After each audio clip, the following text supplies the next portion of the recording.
All right, here we are. Welcome, everyone, to Books, Buddies, and Blanks, the book club podcast for the people who want to read but also feel like they just don't have the time, and where you get points for trying. We're your hosts, Maggie. And Theresa. And on today's episode, Books, Buddies, and the Audacity, we start the Odyssey strong and with a lot of thoughts and some big feelings. This is books 1 through 3 of the Odyssey that we're discussing. Yep. We also just read the introductions Yes. of our books. Well, I read mine a while ago, and I needed to refresh my memory. Yeah, and I read mine last night. So we have a couple thoughts, especially on the differences in our introductions and kind of the different things we gleamed from them. My introduction... Oh, yeah. So my introduction was by D.S. Carne-Ross, and my translation is Robert Fitzgerald, and then yours. Mine is, the translation is from Robert Fagles, and then, the translation's Robert Fagles, and the introduction's from Bernard Knox. Yeah. And mine was very long. It was like 65 pages. Mine was also very long. It was which, also 65 pages. Which I was thinking, because we try to limit ourselves to about 50 pages per episode or per reading session, and I was like, well, this is like also my 60-page introduction. Yeah, the introduction. It was very helpful. It was just very funny that I was like, oh, this is a lot longer than I thought I was going to be reading. But it was still good. It was, I really enjoyed mine. Psych, it's actually 100 pages this week. Starting strong. Well, it was 50 for me, but I did need to like kind of skim through mine. Yeah.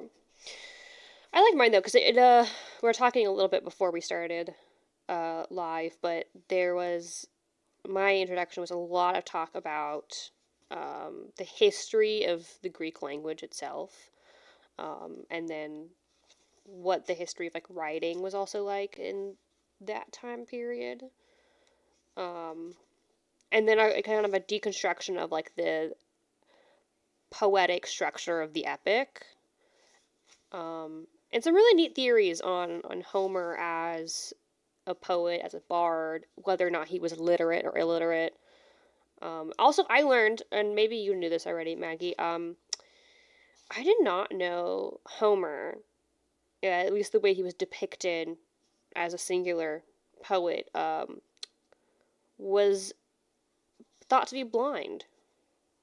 I knew that, actually. I did not. I also learned that he had a self-insert character. Oh, I didn't know that. What's his self-insert?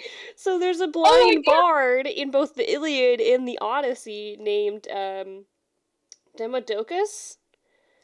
And scholars believe that it is technically his self-reference. So he just wrote a self-insert, like, and it was me. I love that, actually. I love that so much. Right? I was like, that's hilarious. And I had to make a note of that. I was like, that's my favorite thing now about Homer. See, what you're discussing in your introduction is what I got from the introduction to my version of the Iliad, which is also by the same translator, Robert Fitzgerald, I believe. Yeah. And it was super helpful because it really like put the context behind like the actual language and the time period. It was super helpful. Yeah. This, what I'm skimming and reskimming, because I wrote my introduction notes in pencil.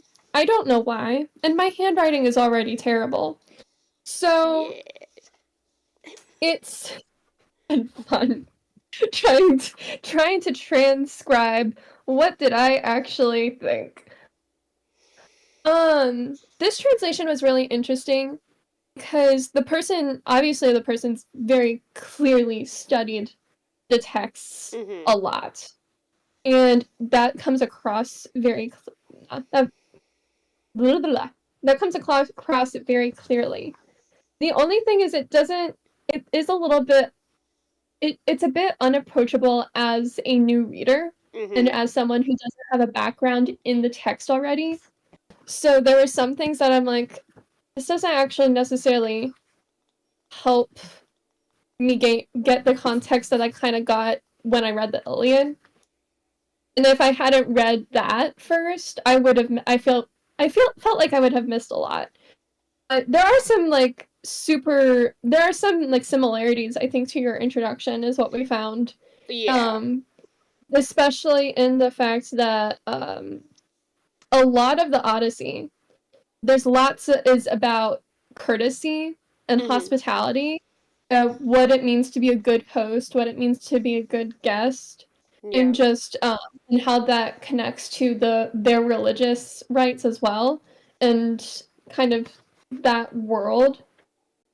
And then what happens when you're not a good host or guest? Yeah. And how that's just sort of an expectation, um, which I think is really neat because it marks a lot of course, Odysseus's journey of from Troy back home, and the fact Yeah. that he ends up being a guest quite a lot. Well, and even like Telemachus, Oh his yeah, son, his journey is also about being a host and being a guest. yes. So there's a lot of that, Uh, especially in the beginning of the yeah, Odyssey. and that's not something I considered going into this because like I have absolutely no background in the Mm-hmm. Odyssey or the Iliad from any previous education. I Yeah. like knew of them. I knew kind of vaguely what they were about. Especially with the Odyssey, I knew it was like the quintessential hero's journey Mm-hmm. type thing. So having that context of like the how the customs really fit in and are a major part of the story, I think is was really Yeah. helpful. There's a really neat quote that my introduction takes from. Where is it? Oh, here we go.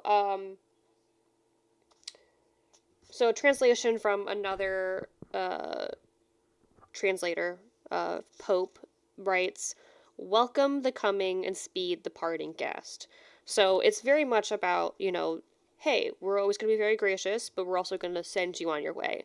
And I couldn't help have a chuckle at that because I'm like, that is not how we do things in the Midwest. Oh my god. There's no We speeding the parting guest. we literally have a concept called the Midwest goodbye, where you talk about saying goodbye, but then really you spend an hour to two Or more two. hours together talking, and then we're like, oh, we actually need to say goodbye and leave. But then you start talking about that again. Yup. And then it's like a little bit later, it's like, all right, I actually have to go now. I have another commitment, or I have to get home. It's Yeah. like we actually need is for me especially. I actually need set appointments and set things so that I can be like, Yes. I something else I have right. to do. I actually really need to leave now. Like for real this time, I have to go. Oh, it's so bad. And I have a friend who's from the East Coast who just like does not do that, and so they're very quickly just like, "All right, bye," and then they end their call. And I'm like, "Wow, the strength, the will that you have to do that. It's impressive. I don't have it." Impressive. That's very impressive. They just say goodbye and then they end the call, and I'm like, "That's all right." No, I think it's very funny. And so I think a lot about, because like we have, in the Midwest, we're known to be very courteous, gracious hosts. And of course, we have Southern hospitality as a thing. And so I think that we, as a culture, still like really care about hospitality and being a good, gracious host. Um, Now it doesn't seem like it at it times, doesn't at but we really want. times. But I think it's also important that like they have this big custom within hospitality that the host always gives a gift to the guest, which is not something we do. Mm, It's usually the guest brings something for the host, at least in our I do culture that. and customs. I do as well. I know when Yeah. we invite people over for dinner, they usually bring like a dessert or like they'll bring wine or something, like just something small.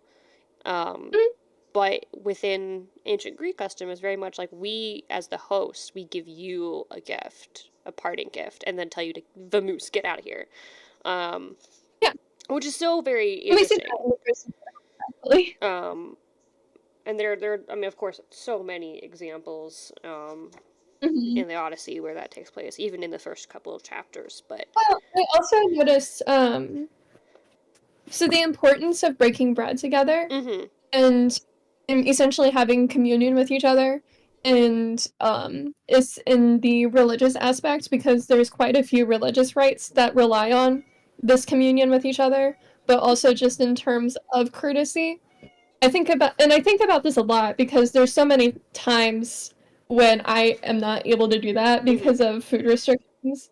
And it really, like, even today, 4,000 years later from this book, it really bothers people when you don't share food with them. Yes, yes. No, um, I do think that's really interesting because we grew up. See, I grew up in a family where is every man for himself. You know, sharing is something you do for if you're feeling incredibly gracious, but by no means was it ever expected. In fact, someone sharing with you in my family was like, "Wow, you're in a good mood. Did I do something? Are we friends now?" Because it's food especially was something that we hoarded. We were big like that's my food. I wrote my name on it on 7 different places. I know you can read it. That's mine. I also hid it. So I get that like food's a really important part of culture though. Like I think that goes without Yeah, saying in a lot of ways. yeah. Um And there's times when I like have to consider that, especially traveling. yeah. Um, Yeah. I mean that makes and sense. growing up, I did not have that. I had a Mhm. much smaller family than Teresa. Yeah. Um, I have two older brothers. That's it. I'm the only girl, and I was a very sick kid. Yeah. So I never had to worry about like that's my food and claiming my food because no one else wanted to eat my food. Well that's back then. I mean today like I think it's very irritating when like people cater to dietary restrictions and then they get something that's gluten-free or vegan and whatever and then there's like a really small portion of it and then the people who don't necessarily need it still eat it and I'm like that wasn't for you. It wasn't for Oh my you. Okay, we need to continue on with the topic at hand We because do. if we We get rant. started on this team, you know I'm gonna I rant. know and I You know don't need that I'm right gonna rant now. about we need to actually like I need to like focus on the book now because if I start ranting, this is gonna be another hour-long podcast This would about be yeah which is food not done. we're not a food podcast. We're um not. No, I do want to. Okay, so one thing I want to note about that my introduction talks about the poetic structure. They talk about this theory again, theory that um, the poetic structure of the epic back in ye old oral tradition, bardic days, because it wasn't widely written and had a particular weird structure for the time, that it was actually made up of a series of typical structured lines, things that are repeated. Like for Mm. one, especially in the introduction, they talk about dawn like a lot. They just keep saying, and then when dawn arrived again. So they have these like structured, like these are typical lines we use, and then the rest is sort of improvised based off of the story, which I kind of, at least the way they described it, I liken to like a freestyle rap battle almost, like the way they just sort of freestyle it. And this idea that it was improvised I think really resonates with me because it does kind of help to highlight, not highlight, but maybe explain why there are so many inconsistencies from time to time within the epic. Um, because if it's one, I mean, the Odyssey is freaking long. It's one of the longest epics Mhm. ever told. That there would, of course, if it's all just improvised to a degree, you're not going to have like the most consistency.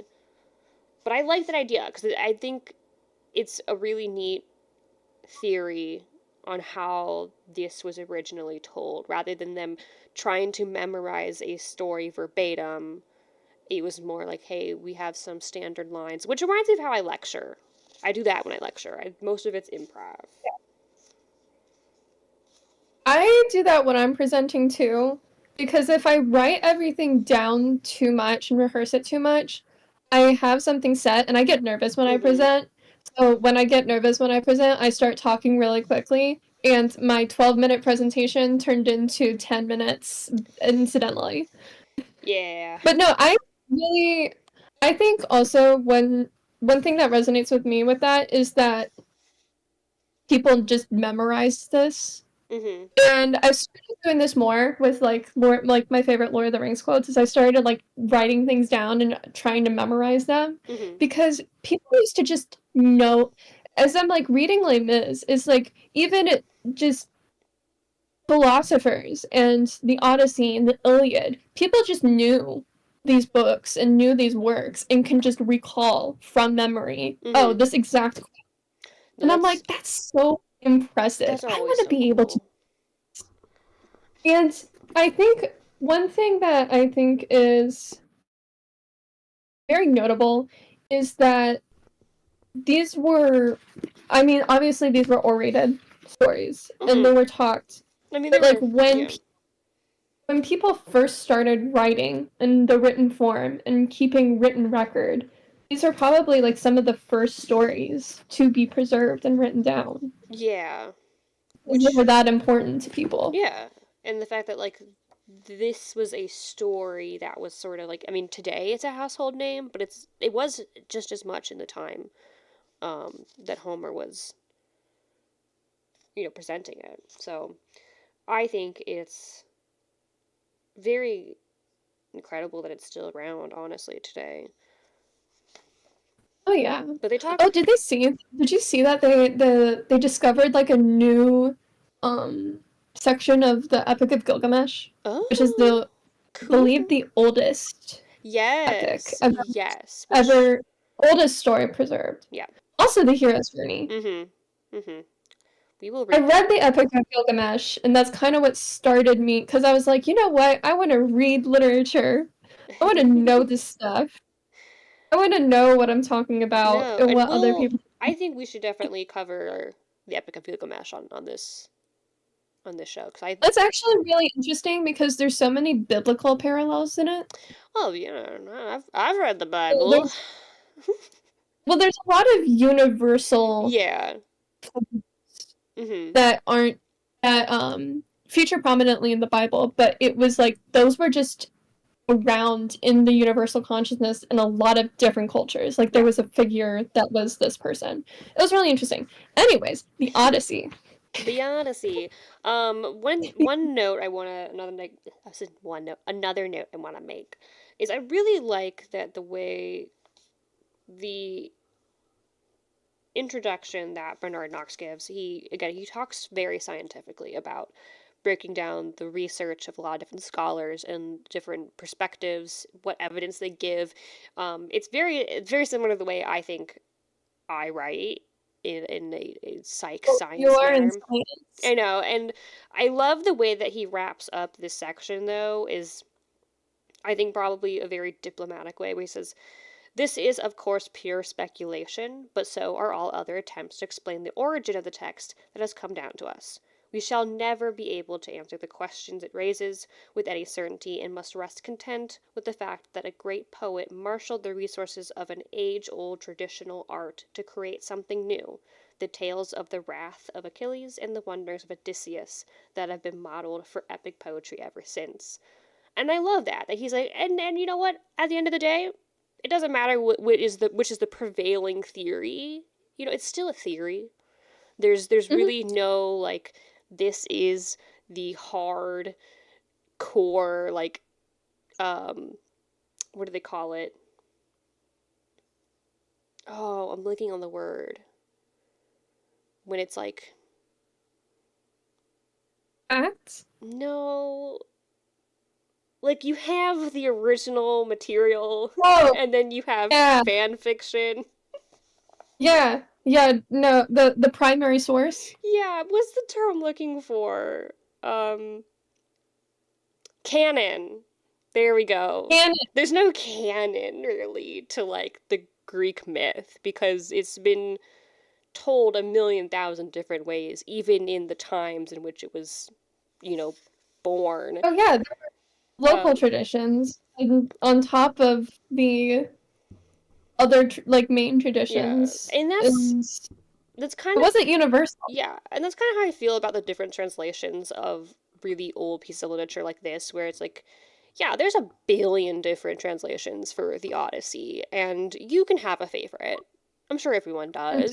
We certainly have different opinions about the ones we're reading, but at the end Oh of the yeah, day, like none of these are like the right one, the proper one. yeah. It's like it's just a Funny different version.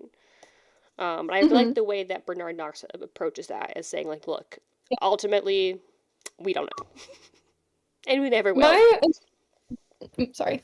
You're good. um it does note like Fitzgerald's like kind of the style of Fitzgerald's translation is within the larger context of it was first written in ancient Greek, translated into Latin, and Hmm. kind of he also well, I think Fagles also translated the Aeneid, but kind of how it fits within the wider context of like this trilogy of epics, Hmm. but also in the it is a little bit more interpretive rather than literal, but it understanding that certain phrases or lines may have different contexts depending on how they're presented. So Hmm. it really is focusing more on the context of the story overall and kind of the flowing poetic structure as well, Yeah. rather than kind of just an exact literal translation, which I thought was really interesting Yeah. and kind of highlighted why sometimes we say different things Yep. when we're reading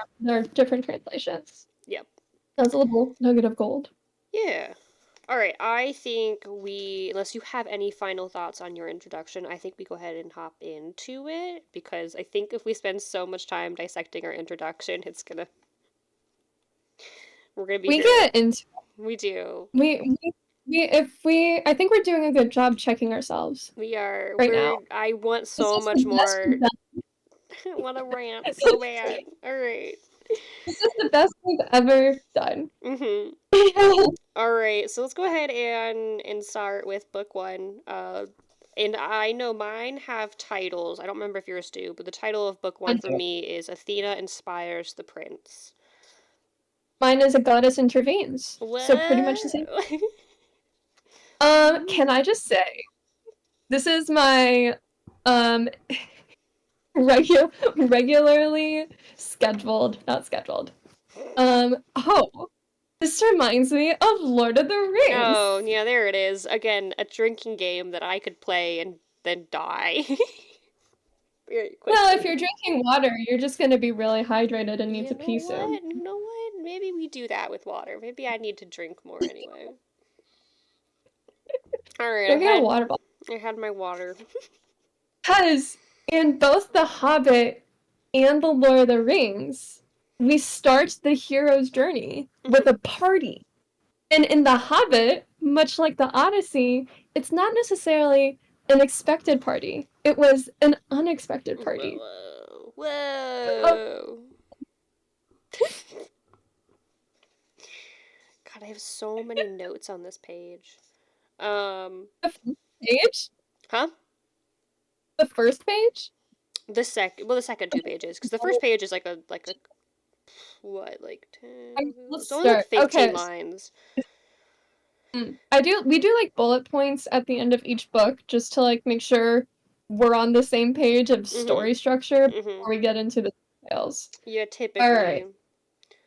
So Story intro. yeah, I like You because want to go?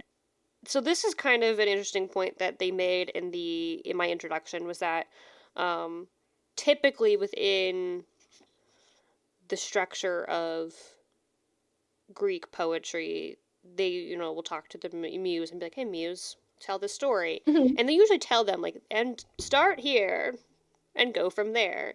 But the Odyssey is interesting in that it's like, "Hey, you know what, muse, start wherever you want, giving you freedom," which I think is interesting considering how interesting of a story this is, in that it is a journey. It's very much like a wandering, which I think is a Well, I fascinating way also to start. well, that's actually a really interesting point you bring up Mhm. because it does the stories feel more like divine inspiration than Yeah. than the narrator is telling you a story from the Hmm. narrator's point of view. Yeah, because they always take it like the muses are the ones that are Mm-hmm. inspiring the bard to tell this tale, this sing this song. And always, especially when plays like accompanied by the Greek chorus and stuff like that. So it's always a very much a like divine inspired story rather than it just being Yeah. like, hey, I wrote this down. This is a funny thing I came up with. It's just a little something that I like to call honesty. It's a little something It's I not came up with. it's not like it's going to be one of the most important pieces of literature or anything. It's just something fun. Just follow me on SoundCloud. Um, and it starts with Telemachus. It starts with Yeah. a general kind of, because they do a very, at least in mine, they give a very quick little like, oh, by the way, we're starting at the time at which Odysseus is stuck with Calypso. Currently, he's having not so Actually, great vacation. so he's stuck with Calypso. Mm-hmm. Calypso wants him.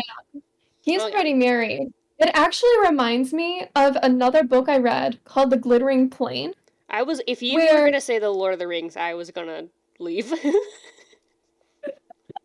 no, actually it's one of the inspirations to The Lord of the Rings Uh-huh. called The Glittering Plain by William Morris. So, earlier than Uh-huh. Tolkien. And so the way that story goes is the main character's wife is captured and he has to go. But the whole thing is basically this contrived plot for this woman this to be with this man who is already married. And that's just not going to happen. So it actually, I thought that was really interesting that Odysseus is in the same position because I think that was probably clearly inspired by that. Mm-hmm. Um, my Yeah. okay, so my bullet points for this first book are story intro.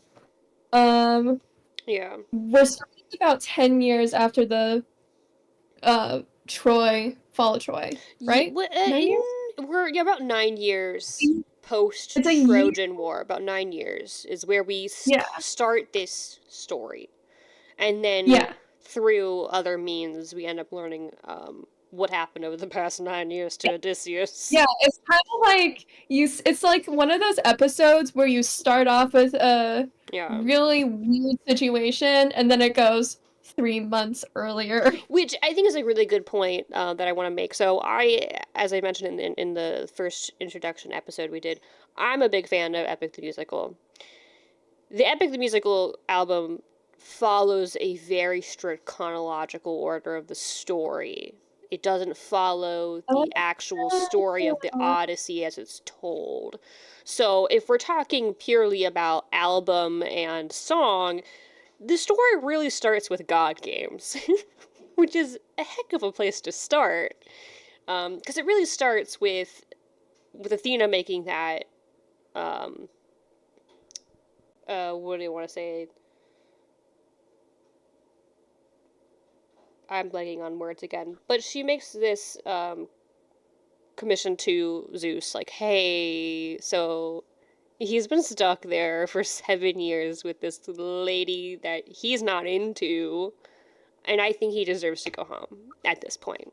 I just say how ironic it is that essentially the main one of the main points of this story is the steadfastness of Penelope and Odysseus to each other, They're so and in like love. how that's celebrated by the gods who Yeah. are notable for their infidelity Yeah, like in Greek. not a one of them is loyal. All bad. Like it's quite ironic. But they're like, we gotta respect it at least on that end. And I think so. Just So like one, there's I will say the way at which again because I'm going to be making a lot of parallels to the Epic the Epic music. because Okay, I you love the guys should way that see Epic the musical. I know I just love the way that Jay depicts some things, but I also think that it's important to note that he has taken a lot of artistic liberties. Especially with the way that this particular discussion is depicted, because it's just Athena and Zeus, and Athena's like, I like him, can we let him go home? And then Zeus is like, hey, what about these other people that are also cool? Which he talks about Orestes, which I love because I'm a big fan of the Oresteia, which is all about Where are Orestes. you? So, okay, so I am on page, at least in my version, I'm on like Line. the okay, line, I am in the section about line 40-ish.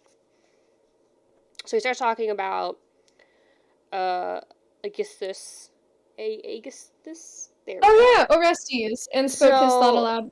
yeah, so this is essentially, and we talk about it later too, we talk to, Nestor, um, in book 3, but Agamemnon gets home from Troy, and turns Oh out my god, the whole time he was, I have thoughts about yeah, this. the whole Continue. time, so this is also where the Oresteia begins, is with Agamemnon getting home, finding out that his whole time he was gone, his wife was having an affair, and so they had this whole plan, this whole plot to kill Agamemnon. So he gets home, and his wife Clytemnestra's like, "Hey, what's up?" And then her boy toy comes out and kills him.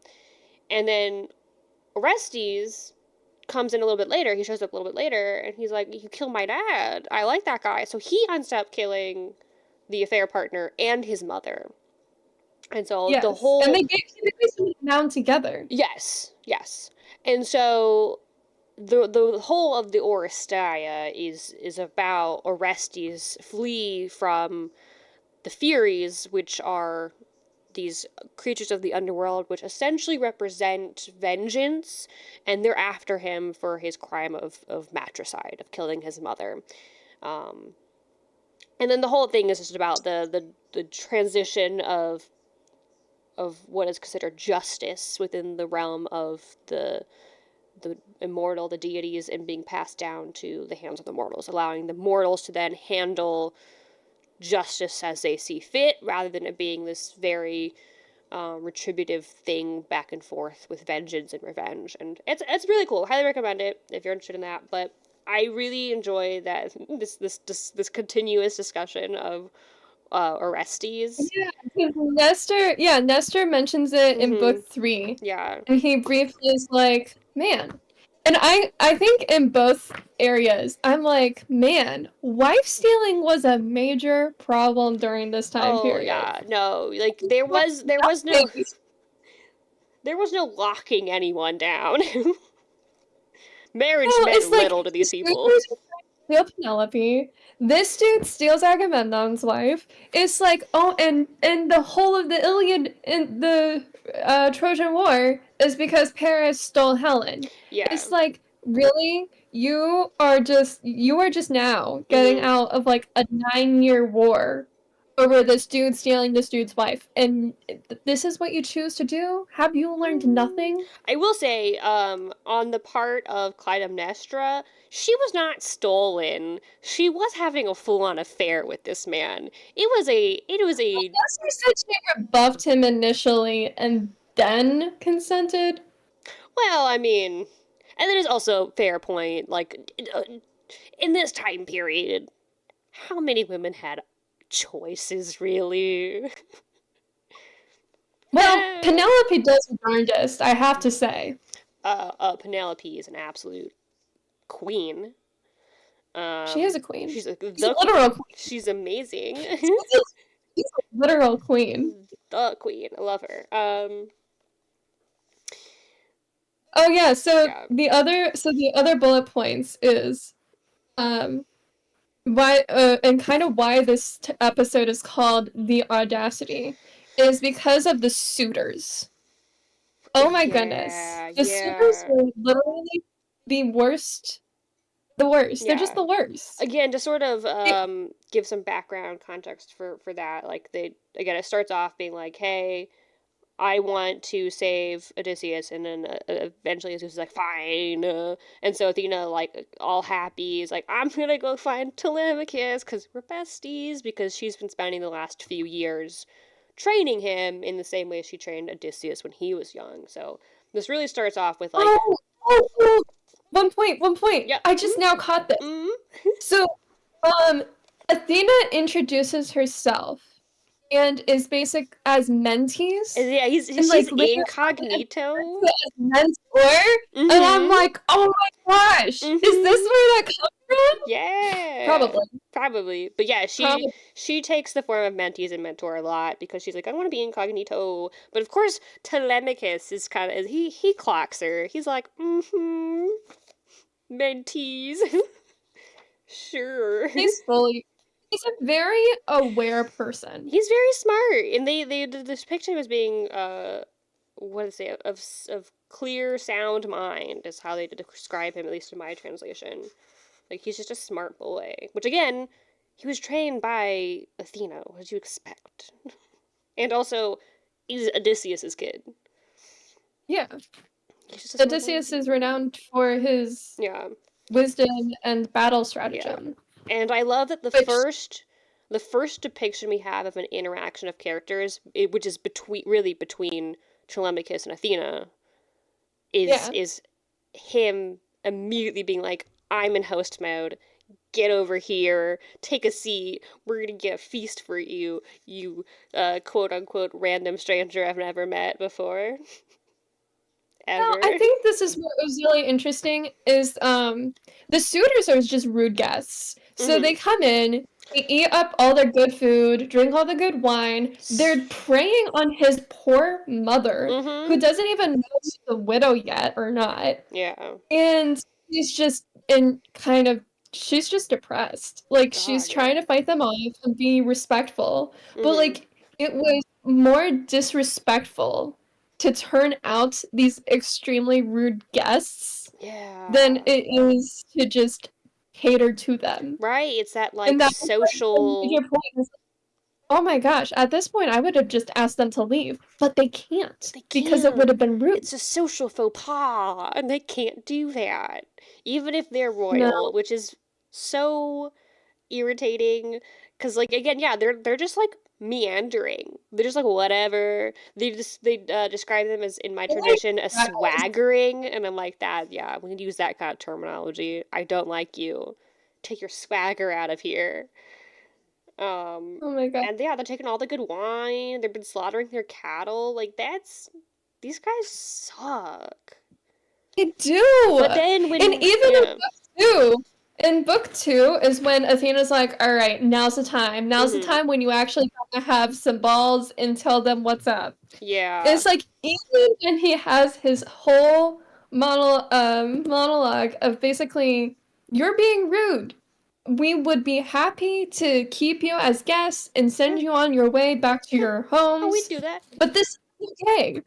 And even other people are upset with their behavior. Yeah, you're an embarrassment. And it's like, even other people are embarrassed by this, but they're just like, cool speech. We're gonna continue doing this. Yeah, I just think I just like that, like, when Mentee shows up, Telemachus just makes this point of being like, no, come on over here. Hang out in this nice comfy chair. Let me get you a stool for your feet. Like, I'm gonna be a good host and show these bad guests what they could be getting if they were good guests.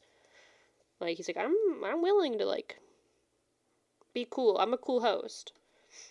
Oh, one thing I thought it was also interesting, I like continuously highlight interactions with the environment and, like, natural representation of animals, of like notable animals throughout the thing.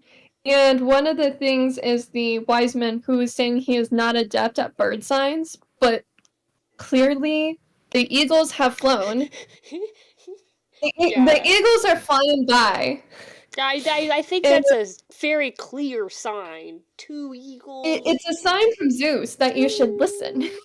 Yeah. We're kind of moving into book 2, honestly, I know. at this point. Back to book 1 real quick, though. I do love that I have this whole chunk of text where like the second like mentees Athena gets settled, Telemachus just launches into this just barrage of questions, which I think just really goes to show like he's such a like an eager kid. Like he's only 20 at most, and he's just like Maybe. 20, 21, somewhere in that range. Because he was a Which is baby when Odysseus consider left. him young. He's young. He's a young man. And he's just like immediately just like, I'm so eager and enthusiastic. Like, I want to learn more. Do you have any news about my dad? Do you just tell me about the world? Which again, if we're going to be talking about the Yeah, epic, good the for you. musical, this is legendary. That's the song for this part. He's I he's actually don't have a ton of. It's more him.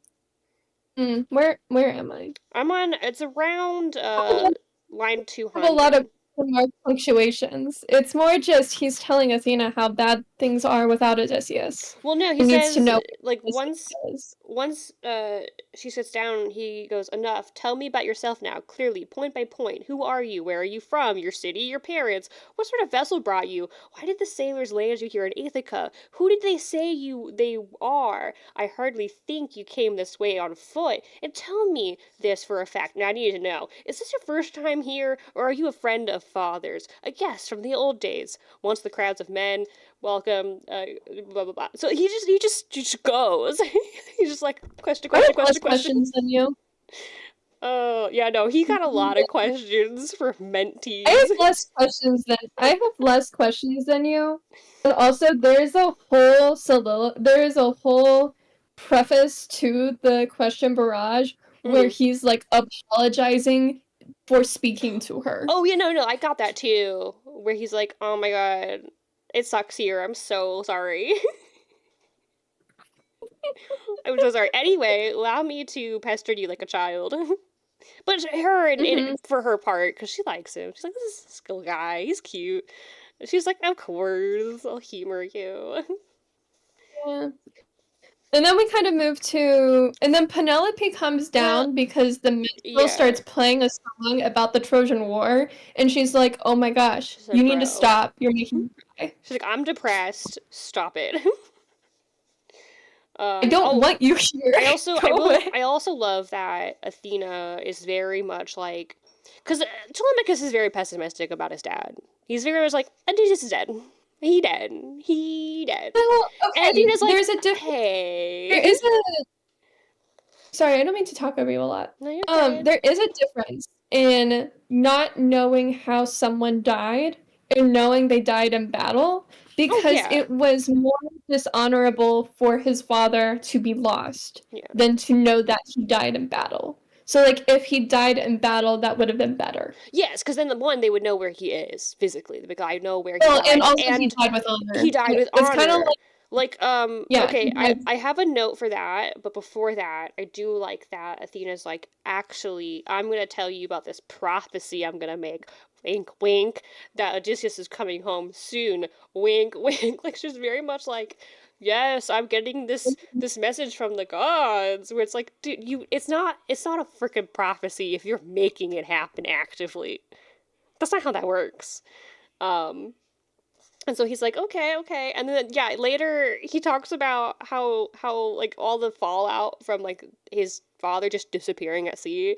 And he says, and he'd have like about him dying in battle. He says, and he'd have won his son great fame for years to come. And I'm like, bro, this is not about you right now. It's not about you. He's dead. In theory, at the time we're talking about this, but I just thought it was really funny that he was just like, how is this, how can I make this about me for a moment? Yeah. Well, he's young. He is young, and of course he does have that very upstart like How about you, young, like, when you were 21? yeah, like he wants fame. He wants to be as great as his father Well, okay, is. there is some of that is because he cannot take power of Ithaca Mm-mm. without gaining fame. So a Yes. lot of these people, a lot of these men, like actually need to go to war and earn accolades in order to come back and have justification for their right to rule. It wasn't necessarily an inheritance game Yeah. where he's the son of the king. He actually still has to prove himself to be the leader. He's not the leader right now. No, he's So not. there is justification for Yeah. him being a little bit self-centered and Mhm. being like, I need I to do need, yeah, something. I need something, and quite frankly, my father just drowning at sea did me no favors. Come on, Dad, why couldn't you die a cool way?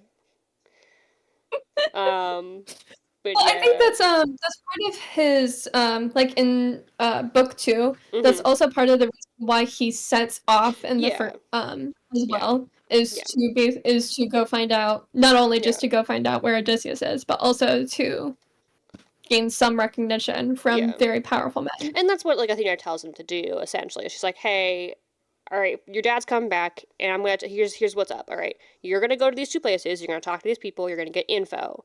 If he's dead, just come home and bummer town. I guess we'll all be sad. Yeah. But if he is still alive, then you need to come back home and wait a year. That's my rule. Mhm. That's my rule that I'm giving you right now." And he's like, "All right." Which, like, it's his thing. He's like, I'm not ever going to question Athena. Which I made a note in I mean, here. It says, I have a note in here. I have Alta, always listen to Athena. it's a pretty wise thing to do in this. I thought it was really funny, and so in book 2, I'm kind of moving on to book 2 right Okay, now. I still have lots of notes for book 1. I will, okay. Good. One side, okay, one last side note I'll say about this discussion with Athena is that between her and the suitors, I really don't like the way they talk about Penelope as just like being a problem. They're just like, yeah. If Odysseus is dead, we'll just toss her off to some other guy. Reminding me about this. Oh my goodness! Thank you for reminding me about this. Yeah. Holy shit! Sorry, I wanted to swear, but the way oh my gosh, they're just like give her back to her dad. She literally is doing nothing. She's literally just there. She's not doing anything. She's not bothering anyone. Yeah. Like, she's literally mourning the possible death of her husband. And they're just like, get over it. Well, to be fair, yeah, it's been 9 years. Not that I'm saying that that's a excuse to be like, move on, babe. But like, I think it's so rude that they're like, yeah, and if Odysseus is dead, just like give her back to her dad, and her dad could choose some guy for her to marry. Oh, okay. Like, but her father was basically the way they stated it is only her father can give her away in legal marriage again. Yeah. Mm-hmm. Like, for the marriage to be binding. Unless she chose. She can choose, but if she won't choose, then the only other recourse is to have her husband or her father choose someone. And she wasn't. It was very clear that she isn't going to. She's like, I will not so fight me. Requesting Telemachus to send her back to her father, since he's the man of the house at the moment. Like, send her back to her papa, and then so that he can choose one of us. Yeah, and then there's this understand these men. Yeah. Because the whole point of like Penelope was given to Odysseus. I may not have liked Odysseus in the Iliad, but Odysseus is an impressive person. In the like, obviously he has his own poem. I mean, how do you beat that? So now they're like, she can choose one of us, and it's like, you literally are doing nothing but lounging about someone's house. How dare you think you're as great as this man? Right? Like, this is a serious downgrade from Odysseus. Like, oh my gosh. The audacity. And okay, one thing I will say about another piece of audacity, but from Telemachus. So Penelope comes out and she's like, "Can we not do this song? It reminds me of my super dead husband, and I'm depressed." And he's like, how about instead, Mom, they just keep playing it because I think it deserves to be sung. It's a good song, and all the other dead people deserve to be recognized." And then he's like, "Go back to your room, ma'am, with your other ladies and do your housework." And I How just wrote, dare you say I something? wrote in, I How wrote, dare you utter your opinion? right in the comments in my margins, I wrote, bro thinks he's grown. But then Penelope takes that as, okay, he's finally standing up and taking charge, which it seems like for the past 9 years, it's been very much a, He's a little beady boy. he is a baby He's boy, just and he's finally taking on that power after he's talking to finally, Athena. being what I think is really funny is so in book 2, we Mm-hmm. open up again the next day. And he's does what Athena tells him to do and finally stands up for himself. Mm-hmm. And what I think is really funny is Yeah. this is a whole production. Is like I can imagine the music starting to swell in the cinema is like as he steps up to make his great speech, the eagles are flying across Yeah. the sky. It's really It's like a intense. whole production. And even after all of that, the suitors are just like, yeah, but they could also just be birds. Yeah. Which is fair. Maybe, Which is fair. maybe they're not from Zeus. Bird lice Maybe aplenty. they're just We like don't know. random eagles. Also, Odysseus is probably not coming home at this point. Probably. Also, they said you should have perished with him. They did, and that was rude. In his own home. Also, okay, and I said this before I started recording, but in it was like line 440 in my translation, where they introduce Antinous for the first time, which is like the like lead antagonist suitor. He's like the worst one. But Oh my I just gosh. wrote above his name, bitch, because that's how I feel about him. I don't like Antinous, though his voice actor in Epic the Musical, beautiful voice, incredible. He sucks, but he does it really well. Do you know the movie The Great Race? I do know The Great Race. So Professor Fate in The Great Race is how I think all villains should be depicted, is just absolutely ridiculous and has this ridiculous evil laugh and a mustache, and he just goes, I am Professor Fate. Why do you think the current Sonic movies with Jim Carrey are so popular right now? He has I've never seen. Okay, so I'm not a Sonic fan, so this is all very tangential as a person who plays games. Sonic. I have not consumed Sonic media in any capacity. I know the evil guy, the big evil guy in the Sonic world. He's played by Jim Carrey in the movies, and he does a perfect job. It's incredible. Because it's Jim Carrey, and he's just incredible.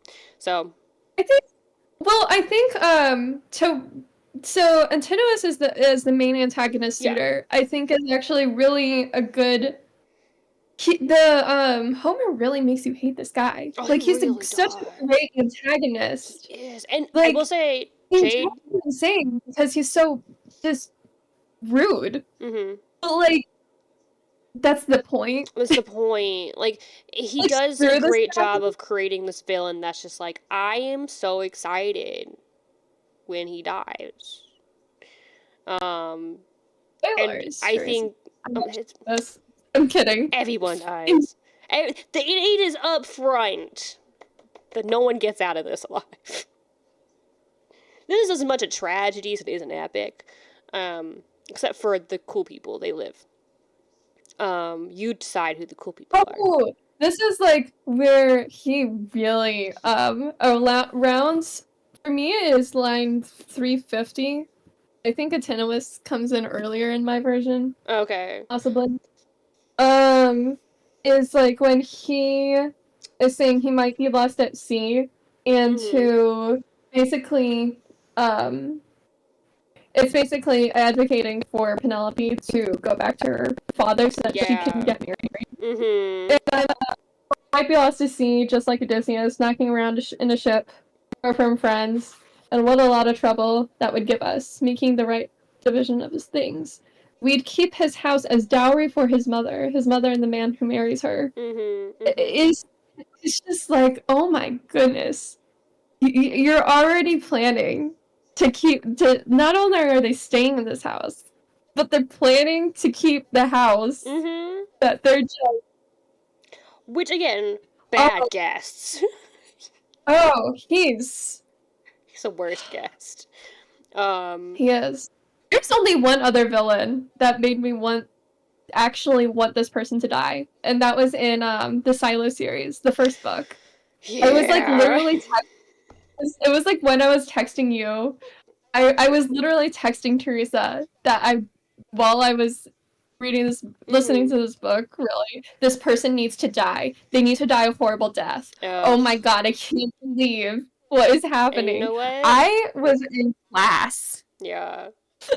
It was during my grad program. I was in class working on a piece, and I literally audibly gasped and just had such visceral reactions. And Mm-hmm. to the point where someone came over to me and was like, "Are you okay? You need." I'm like, "I'm fine. Someone just needs to die." And you know what? They did. That's kind of how I feel about Tenuous. Yeah, yeah, yeah. I have one other little note I have in here for the end of book one. So Telemachus is like done for the day. He's like, I'm going to bed. Because I have to get up early and go on this little voyage of mine. His own little odyssey, if you will. Um, and he's talking to his like wet nurse nanny, like this woman that like essentially helped raise him. Raised him. And so Homer makes a note about her. Yeah, you're Clea? I don't know, daughter of Ops. Oh, Euryclea? Yeah, yeah, yeah. She's an older woman, and she's has been taking care of him, and just this note about where she came from, but Bought Laertes, from. right? Laertes bought her. And that as this line really rubs me the wrong way. It says he traded 20 oxen, honored her on par with his own loyal wife at home, but feared the queen's anger, never shared her bed. And I'm like, that is the bare minimum. Okay. He gave the price of 20 oxen for her, kept her as kindly in his house as his own wife, though for the sake of peace never touched her. Yeah, which No is like, servants loved her as she which is did. not. Well, I think what was also notable about this character is she's technically a slave. She is, yes. And but she wields a lot of Mm-hmm. power over her charge because of she's the one who raised him. Yes, she So nursed it him as was a a baby. position of power as a woman that she held, Yeah. and that's really notable for, I No, it really think. is. I just think it's kind of crappy that within both our translations, the underlying tone is if it didn't anger his wife, he'd have done it. Which is, At least he respects his wife enough not to. I mean, yes, which is more than a lot of men in this time period, or even this in this time period would do. But The still, story, Teresa. still, I'm still angry about it. I'm like, really, really, we're supposed The to give you bare a minimum. gold star for that one. That's how What's I really feel. funny is as I go along reading, I'm like, whenever I start a new book or a chapter, well, these are books instead of chapters. Yeah. It's like you can totally tell I'm like annotating, highlighting, and then like there hits a point where it just drops off because I'm just so engrossed in reading it. And then I go back and I'm like, okay, so I have notes for the first half. And then Mm. the second half, stuff happens. Yeah. I tend to write as I go, which is why I take longer to read, but it gives me time to scribble I funny just little notes to need. myself. I write as I go until I hit a point where I'm just reading the book, and then I am like, oh wait, I have to go back and actually take the notes. Yeah. All right, so I'm ready to hop into book two. If you are. Then in book I know you have. I had notes for book one still. I'm ready now to move on to book two, which in my translation is titled Telemachus Set Sail. the hero's son awakens. Cool. All right. I like that it opens up with that passage when young Dawn with her rose red fingers Okay. showing once more. Like, that just repeats over and over again. And I keep reading that, and part of me, especially the Midwesterner part of me, well, mostly just someone who lives in Ohio, is, man, they must have had great weather consistently. I mean, it's Greece. Yeah. They have nice weather there. Consistent weather. Good. Do you know what the weather was today? It rained all night until about 8:30, and then that rain froze, and within an hour and a half turned to snow, and we got like 4 inches of snow in just a couple of hours. Still snowing. Rain to snow. Where I am. Now it's going back to rain, and it's melting, and I'll probably freeze overnight. It's a whole thing. Yeah, no, so you know, reading about dawn and good weather. Yeah, it's notable. It is very much like, oh man, I wish. Why do you think Midwesterners go to Florida in the winter? This is epic. Anyway, yeah. So Telemachus is pretty much like up and at 'em. First light, time to get out there, seize the day, get on that boat. And Athena's there, with under the guise of mentor now. She kind of collected a crew of about 12 people. Mm-hmm. So he has, 12 is a very notable number. Yeah. I think in a lot of universal ancient texts, it's a very universal number because there's like 12 apostles, 12 constellations. Like 12 is a significant number. Yeah. And but what I find interesting is that with Telemachus, it makes 13. Yep. And in The Hobbit, this being specifically needed Bilbo as the 14th member, because 13 is an unlucky number. Yep. Okay, 1 minute. I need a drink. Alright, keep me hydrated. Unlock your full potential. So yeah, so she gathers all those people up, and so they're up there, and God, who is it? Who starts giving that speech early on? Oh, what's his name? No, Old Lord Agapius. He's the father of one of the suitors. Yes, and also that guy that got killed by the Cyclops. So he was Lord Agapius. Yeah, so one of his sons. I apologize for my pronunciations. I would just like. Right. Antiphus, one of his sons, was on Odysseus's ships, and he was one of the ones. That doesn't end well for him, does it? No, he's the last one that gets eaten by the Cyclops. He was that close to dying somewhere else. But yeah, he's one of the first to get got. Yeah. It's too bad, because his dad seems like a really stand-up guy. He does, especially since his other son, one of the suitors, sucks. I know. And his other sons are cool. It's like he has a lot of dudes have a lot of sons. Yep.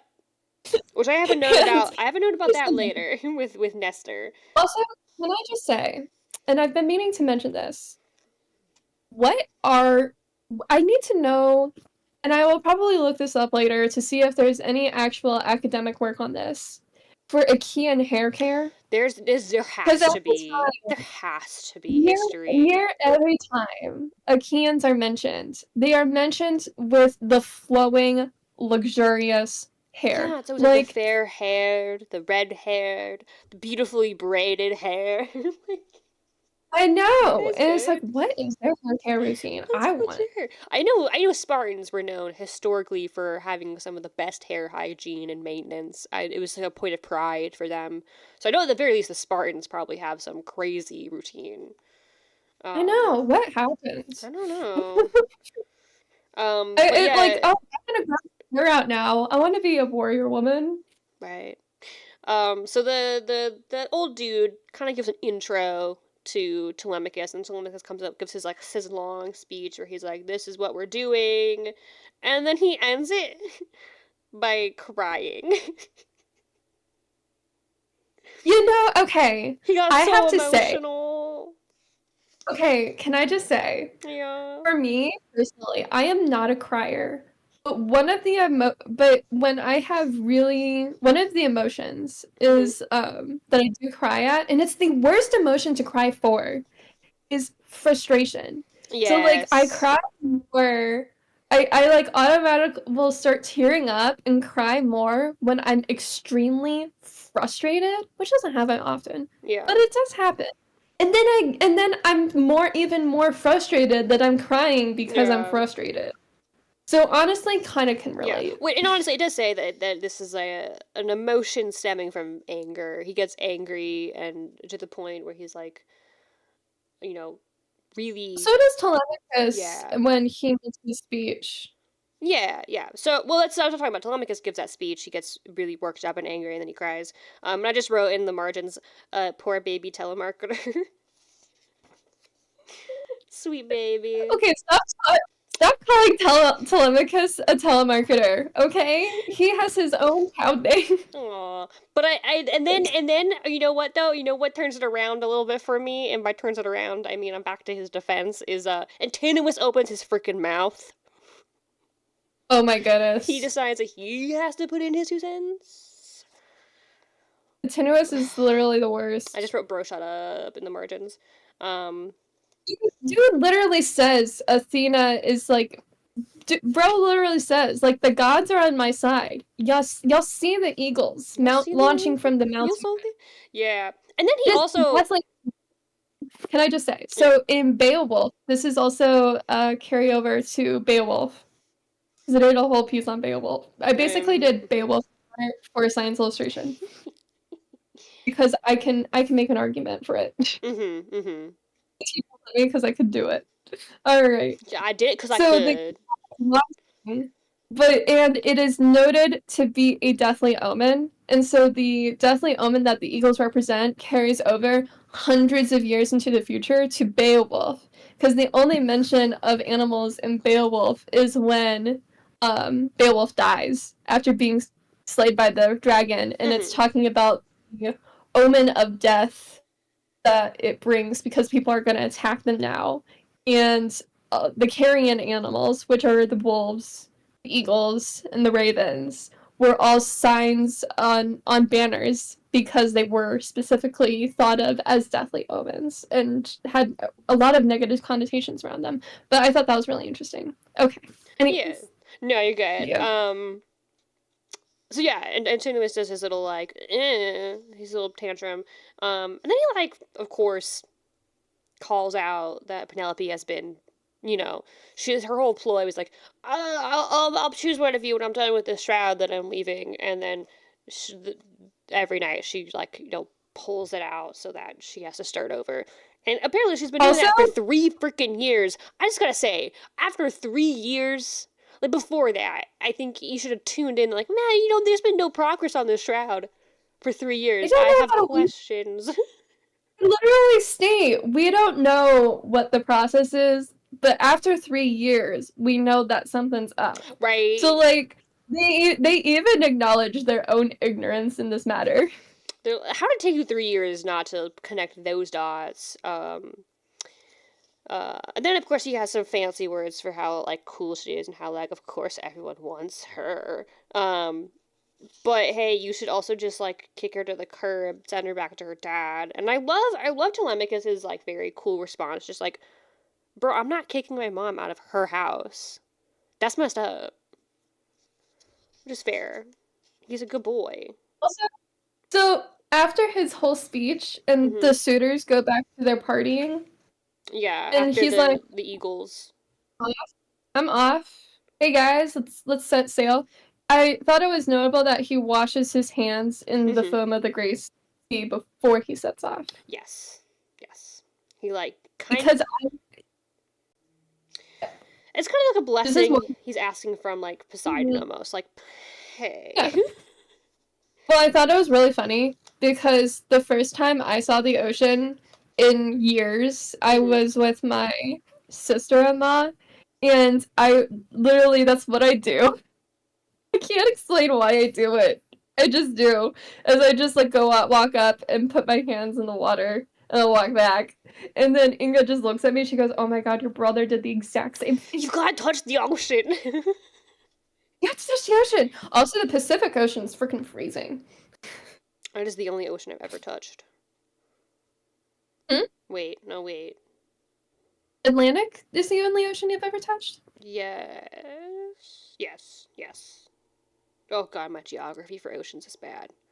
Um, I know you've never been to California. I've never been to California. I've only ever been to the East Coast. And, well, you've been to Utah, but Utah is landlocked. That's not. I'm talking about oceans.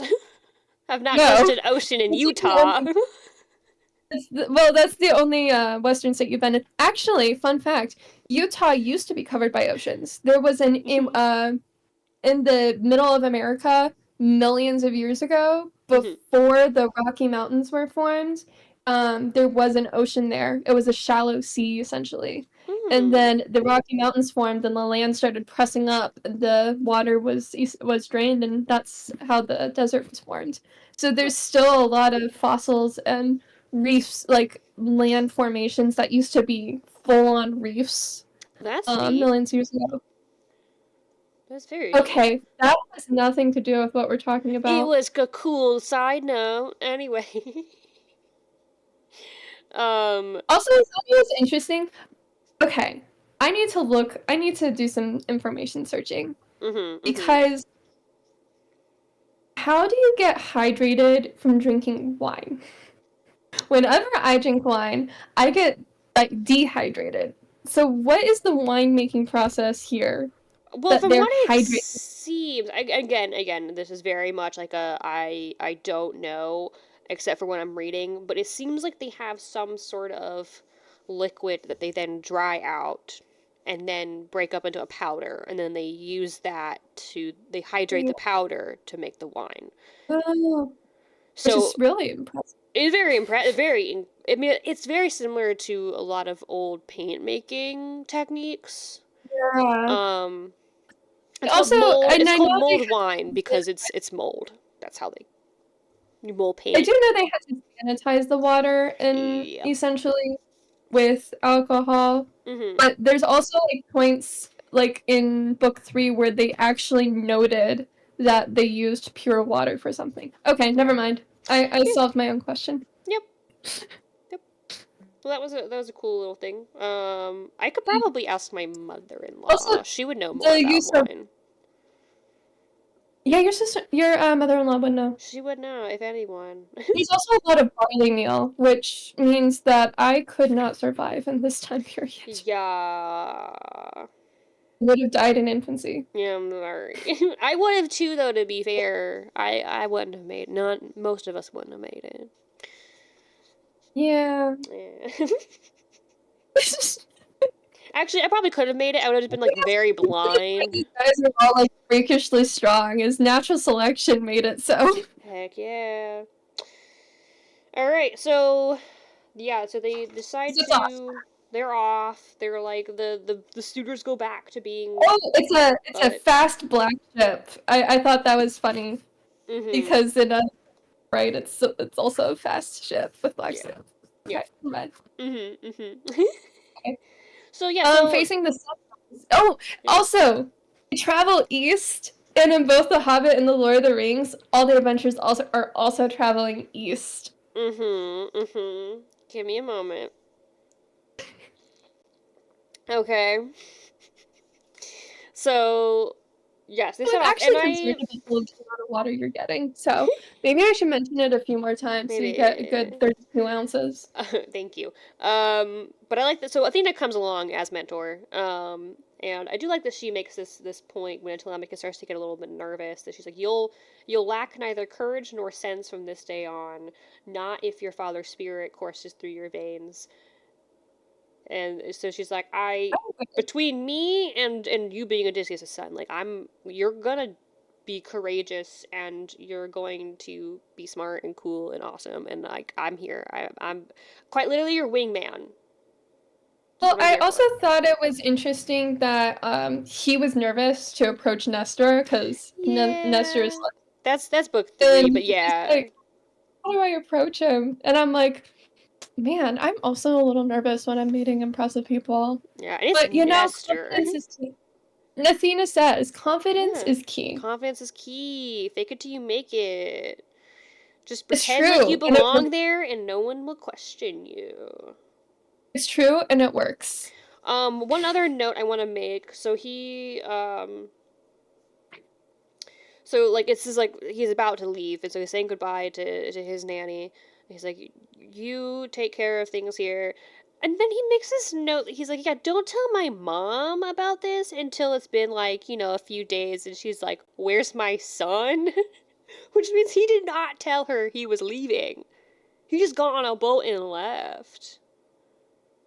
And Yeah. and I guess his expectation is that for it says 10 or a dozen days that she's just gonna do her thing, not think about her son. And then Mhm. eventually after like a week, like, hey, has anyone seen my kid anywhere?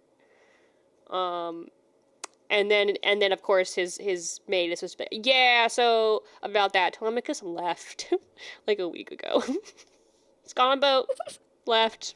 Sorry, you're alone here with all these weird guys. That sucks. Yeah, that was kind of uncool. I was kind of like, are you for real right now? You just did? You didn't even leave anyone to make sure they didn't do anything. Right? Like, no one, like, other than the maid to stay behind and be like, hey, take care of my mom.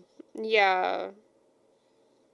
And then to be fair, she, like, quite literally cried herself to sleep. Um, which is a bummer. I feel real bad for Penelope. She's just doing her best. And then I like at the end, so like near the end of book 2, this line 447, 446.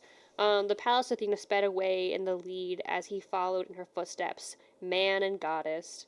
And my only note here is again from the epic that we sickle in Warrior of the Now Mind.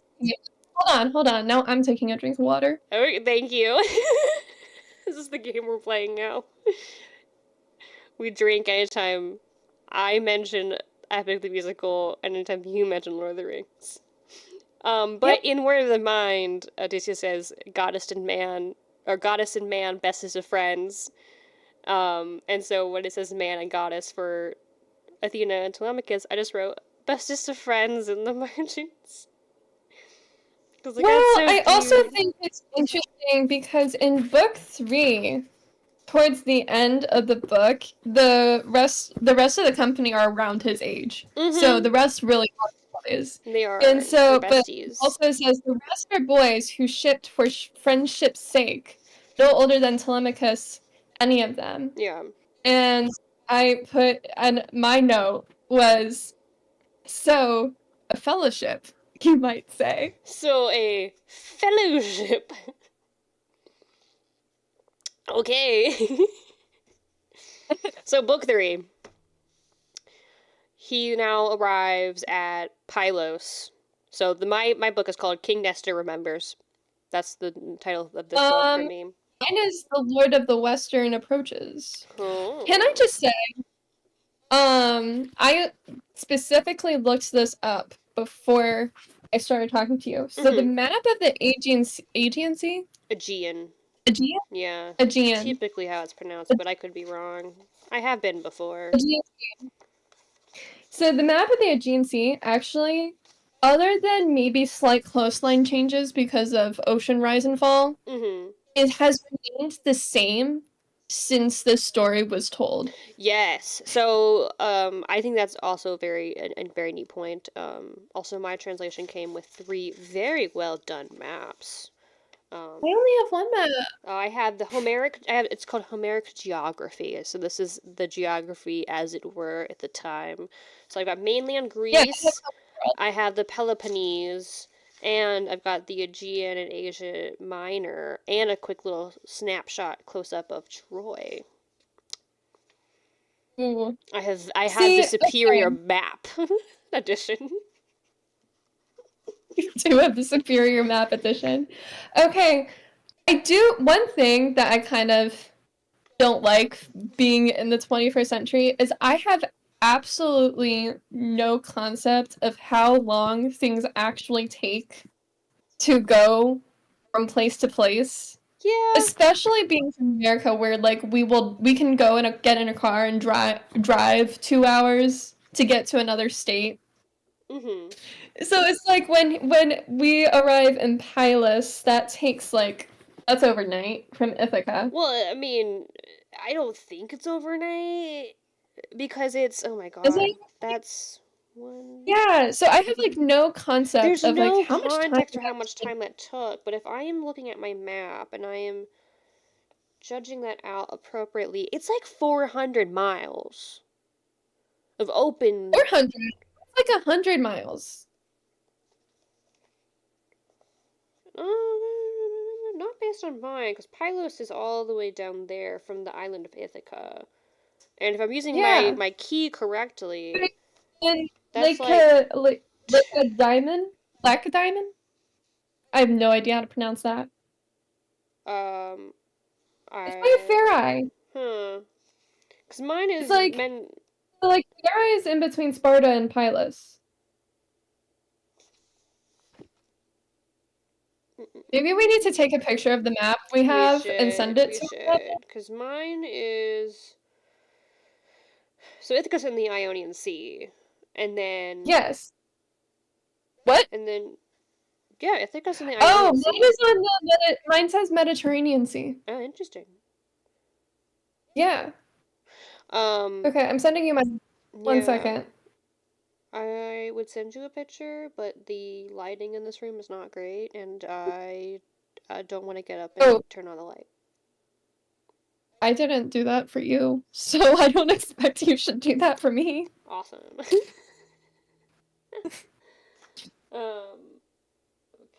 let me look at yours. Oh my god, I have to like zoom in. Ugh, ugh, making me figure out technology.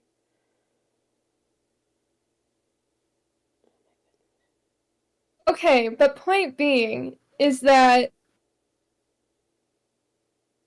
probably more than one night has passed. Oh, probably it's several hundred miles at least. All right, all right. Okay, it does not look like several hundred miles. It looks like several hundred kilometers.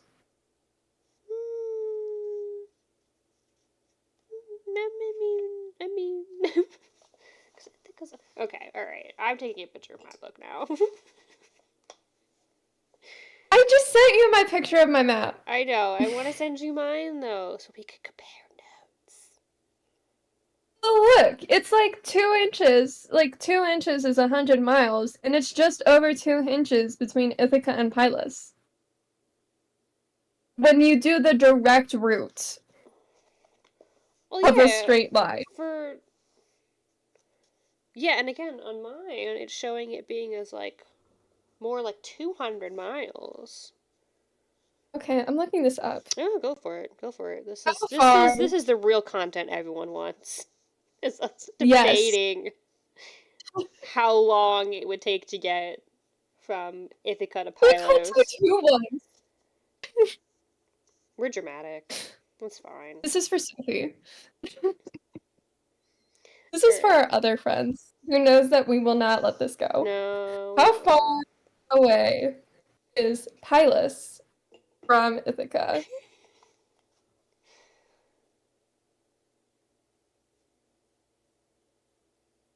I mean, regardless, this was not Oh my god! You know what it's giving me? What? Pylos, New York from Ithaca, New York. Hey! Which is, by the way, is in fact 224 miles, and it's only a 4 hour and 13-minute drive. Yeah, that checks out. I've been in the area. I'm sorry. I should specify Greece. Yeah. Okay, it's 304.3 kilometers, which is Wait, what did I just say? 303.4 kilometers? Yeah, something about light.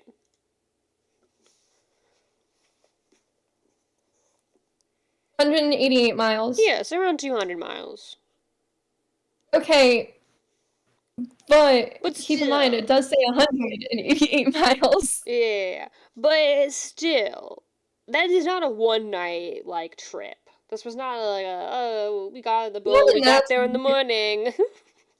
Not in that time period, no. No, so they get there, and Nestor is doing this Theresa, you whole have the same scale as I do. yeah, all right, look, Well, my just spatial 100 reasoning miles. is terrible. Terrible. Did you? Okay, what you do is you take your fingers I and trace the 100 mile. know. I didn't do it right, okay? It's dark in here. Um, all right. I'm just giving you a hard I time, know, I honestly. know. All right, book 3. So, 3. so Nestor is doing this ritual prayer He's feast a thing. typical religious ritual. The very religious people. They're doing this whole thing to Poseidon.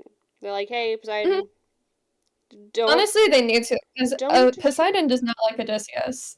He doesn't. He doesn't seem to like a lot of people, except the Ethiopians, which is where he is currently, hanging out with the Ethiopians. Because like they have this whole thing for Yeah. him, and so he's over there chilling with them and their feasts. But Nestor is of course giving you know a fancy ritual for him. Which Honestly, I have a question. What is up with them and thigh bones? oh, that was the most, that's like the most rich part of the animal. Okay, So, so they're like, just it's like because it's the most precious part. That's mm-hmm. yeah, Okay, I because was that's wondering. it's noted in the Bible too, I believe. Okay, I was wondering. I was like, what is their obsession with thigh bones? They good? It's Um, also the place. I think it's also the place with the most meat because when you think mm, like chicken, oh no, yeah, never mind. eh, Chicken yeah, is the most meat, but yeah. But people do like, chicken thighs is the richer. It's richer. The chicken thighs yeah, are richer. yeah. Makes sense So it now. has to do with flavor and Yeah. so They that's also it. like to chop off tongues for sacrifice. Kind of a weird Um, thing. tongues are still a delicacy in a lot of parts of the Yeah, I world. know, it's weird. I I think if mean, prepared, I think like most things if prepared well, you probably don't notice its no, tongue. probably not. And to be fair, it's a very fascinating organ. Very weird. Very Also, cow cool. tongues are huge. Yeah, they are. They are. So they're probably like, here's this big old slab of tongue for you. Um, yeah, so they arrive and they're on the beach and Nestor sees them and of course their first reaction is, oh, well, let's be good hosts. So they like welcome them in. They're like, hey, what's up? You're a cool, we don't know you yet, but you seem like a cool guy. And we do this for strangers. We're just like super hospitable to strangers. We're like, we're cool. We Well, and don't have also stranger danger here. once Nestor knows that it is Telemachus, son of Odysseus, Yeah. of heir to the throne of I'm Yeah. kidding. Okay. That's another drink, Teresa. That's a Lord of the Rings Yeah. reference. Yeah, I know. Um all right, I have something to say, but give me a minute. Okay, so they invite him in and they're like, "Hey, since we're doing this offering, why don't you say a prayer to Poseidon?" Which I'm like, "That's funny cuz he hates your dad." And so he passes the cup to mentor Athena to like give the prayer cuz he, Telemachus recognizes, like that's a goddess. Let's her do it. She if anyone's going to give a good prayer, it's another goddess. And she does, which I think is also funny because she hates Poseidon. So I'm like, man, there's a lot of weird feelings going on here, huh? Um, Well, it also is like it is a prayer, but it's yeah. also not a prayer. It's Mm-hmm. oh, do what we're asking you to do. Yeah. And so she does it, and she's like, yeah, whatever. I'll give Oh, an offering to Poseidon. And then it's like, now it's time for a few questions, and Telemachus, clear-headed Telemachus, is like, give me news of my father. What I think is really interesting Yeah. is one of the lines that is stressed in my book is that they are telling the history and no lies. Yes. So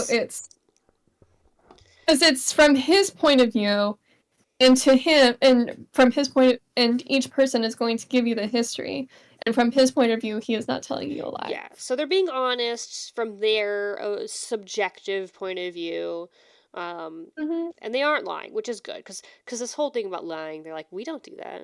We're cool. We don't lie, except Odysseus. That is one point that was made in the introduction that I liked, was that lying was something that they weren't cool about. People didn't really do, except Odysseus.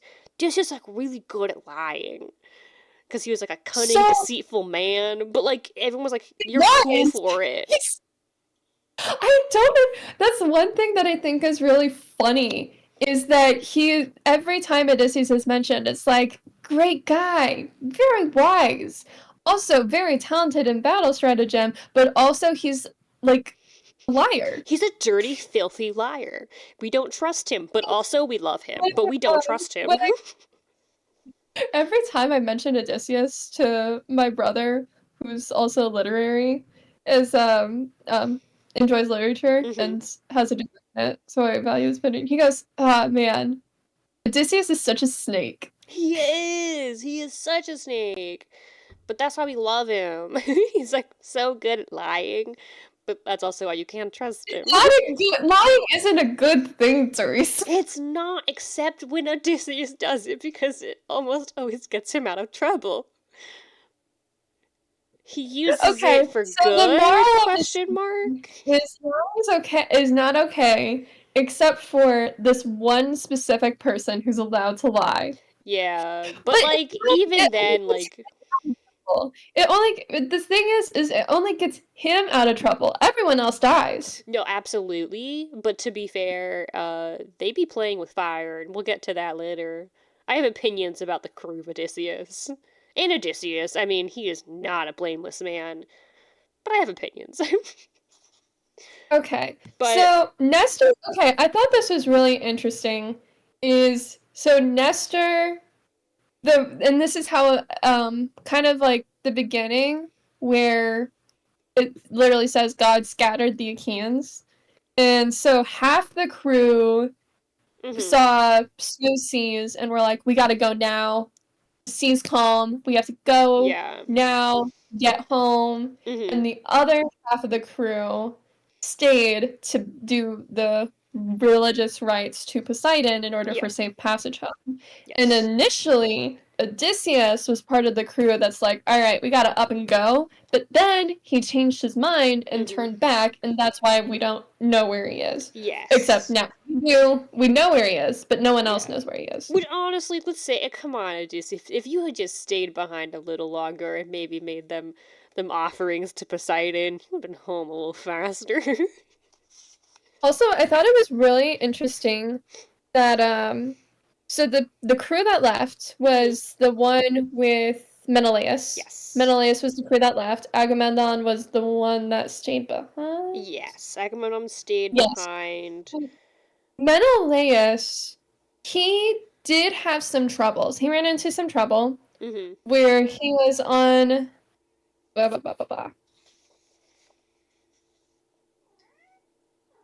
the Isle of Syria. Okay.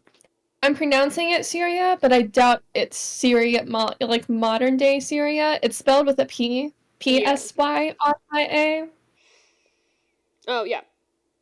Yeah. So, caught up with Lestos, keeping the Isle of Syria off to port. I think wayfinding, especially in this time period, extremely impressive. Oh, yeah. Because I have no sense of direction. Same. So watching other people have sense of direction is impressive. In like the open ocean, like I can barely figure out where I need to go, like in a new building with like signage. There were enough islands to be able to be like, you can go from coast to coast, and as long as you keep this coast to your right, you are headed in this direction. But also, how do you know that's the coast? It's not like someone's holding up a sign that says, Right. "Hey, this is Pilus." You know what? That's exactly what happened to freaking Christopher Columbus. He just showed up and went, yeah, this is India. Sure, this is definitely Sure. India. I was heading for land. I found land. It must be the land I was looking for. Duh. 100%. Okay. So his crew kind of gets split up because they Yeah. hit rough seas, and then they end up in Egypt. Yeah, they did. And Menelaus, being the impressive person he is, Mm-hmm. basically has an lucrative gold trade, and then after a few more years, can get home with all this gold that he earned. Yeah, which, like, lucky for Wait, Helen that she was just like, I found it. sure. Their ships were slammed on a reef.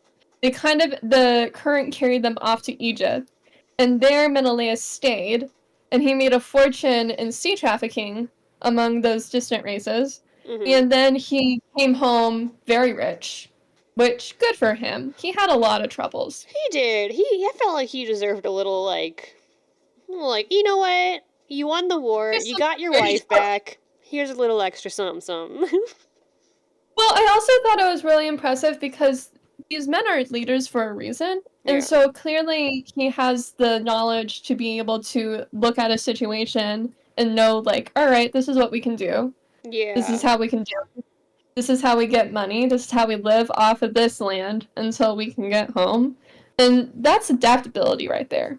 Yeah. Oh no, for sure. Like he knew what to do, and he was able to kind of leverage the situation in his favor, which is impressive and makes sense for the king of Sparta. He's pretty cool. So he gets home, and then we kind of cut over to what happened to Agamemnon, which we talked about earlier. We know what Yeah, happened to Agamemnon. man. After all that trouble with Helen, come on. Yeah, It's not mad, I'm just disappointed. it is kind of disappointing. Like after everything that he went through, his little you know tizzy he got into with Achilles, all of that, just for his wife and Just be her killed her by lover to kill him. I know.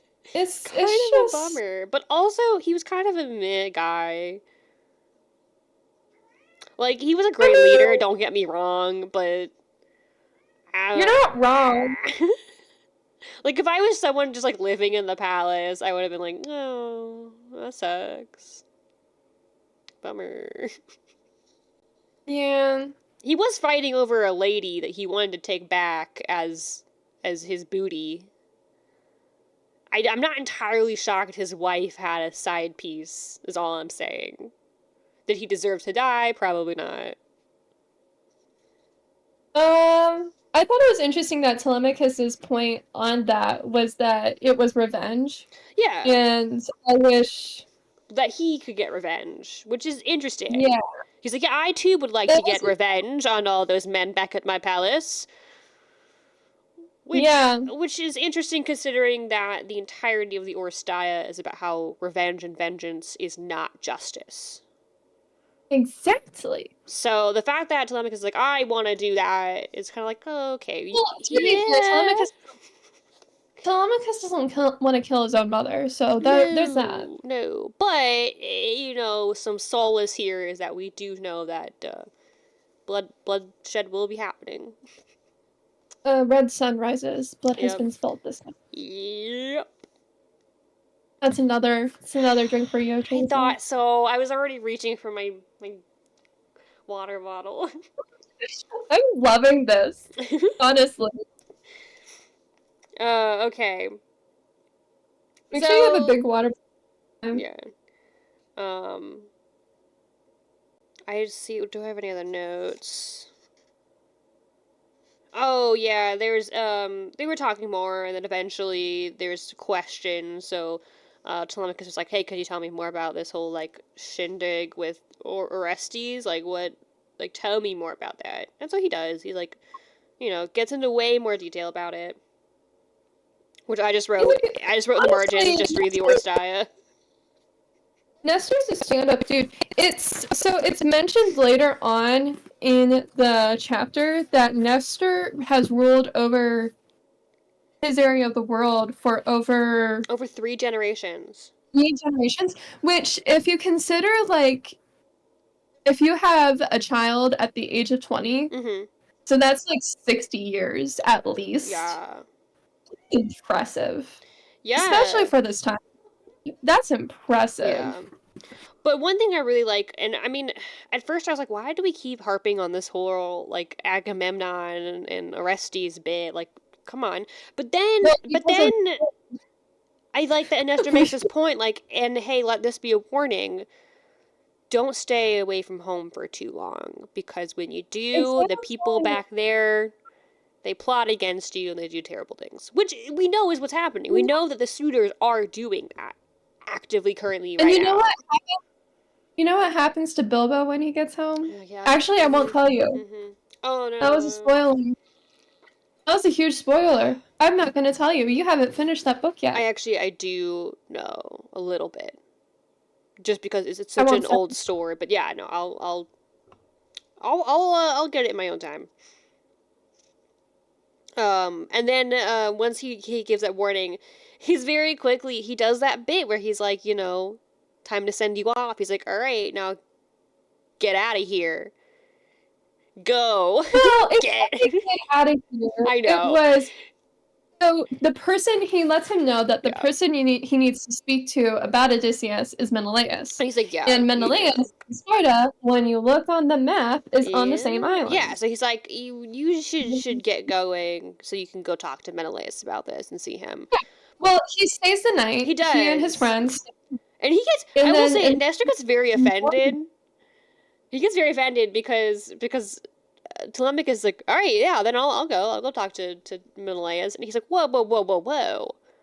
I would be remiss as a terrible host if I didn't at least let you stay the night in my palace and not on your creepy, dank ship. He also has an impressive palace. He does. His lots of sons. Man's got sons for days.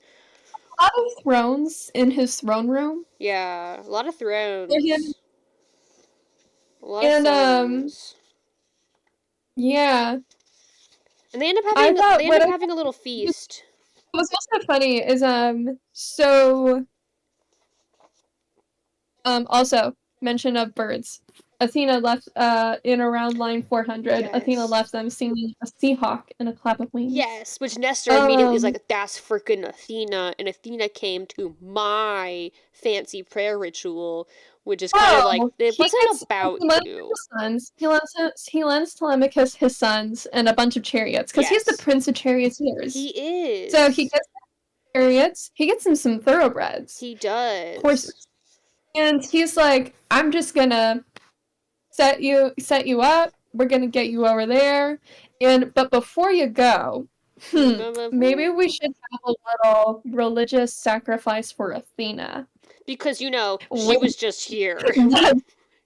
Wink, wink, nudge, nudge. Wink. And she does come back. She comes back to be like, all right, yeah, I'll come back and do your whole ritual thing. Because that's what we do. And that's the first mention. The ritual to Athena is literally the first mention that women are present I have that note down here. It says, finally a mention of the women. Because he talks about his sons, like, all the time, and finally goes, oh, yeah, Nestor had daughters, too. Anyway, list them. Well, the women gave a wail of joy during the ceremony. Yeah. And Polycaste? Polycaste. A fair girl. Bathes Telemachus and rubs him with oil, and held fine clothes and put a cloak around him when he came godlike from the bathing place. I wrote ooh la la in the margins. I was like, ooh. Okay. Fancy. So then, yeah, they have a little shindig, and then they run off with their chariots and their horses off to Sparta. Oh, one thing I thought was interesting is it's not actually good to do things after the sun is down, because that was one thing when Agamemnon was doing the rites to Poseidon. Yes. That was something that was noted, is that the ceremony went on too long. Yeah. To after the sun. And even here they go until the roads grew dark. Yes. And then dawn typically kind of starts when things happen again. It's like, all right, dawn doing her thing. It's time to go. Great weather. Great weather all the time. It's probably nice and warm too. You know, good sea breeze, nice and warm, clear skies.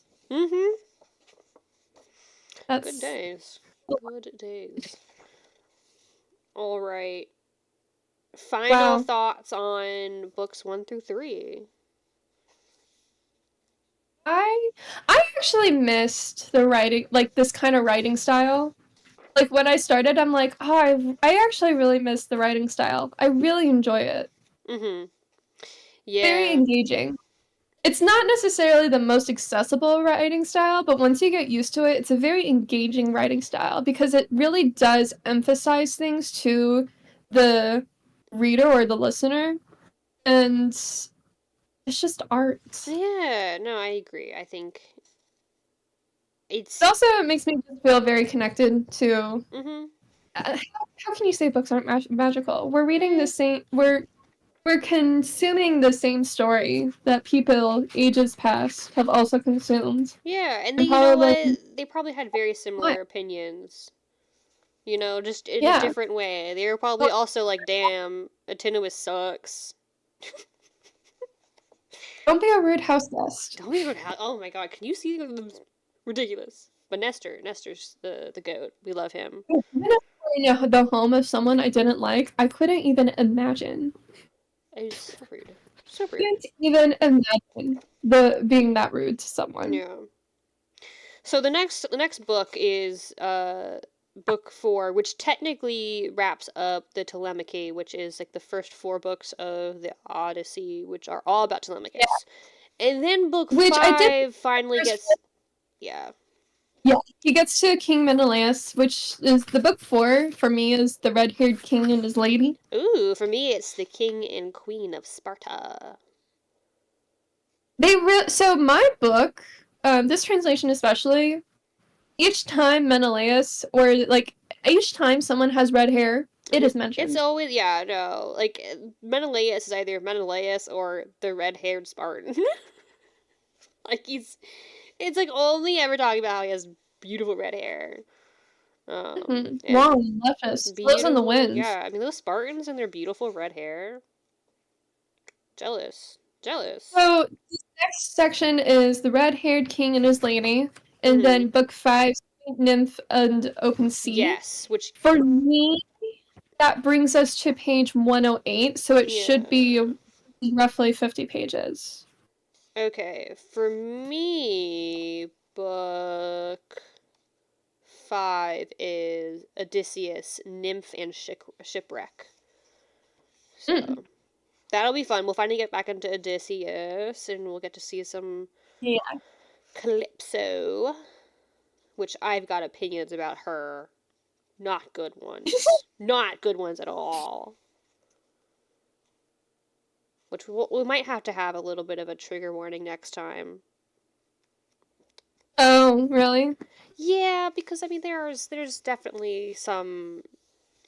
Does she essay Odysseus? Yeah, that's kind of always been the implication, and I really think it's important to talk about, even within like a literary world, especially like the fact that it can happen to everyone, including Odysseus.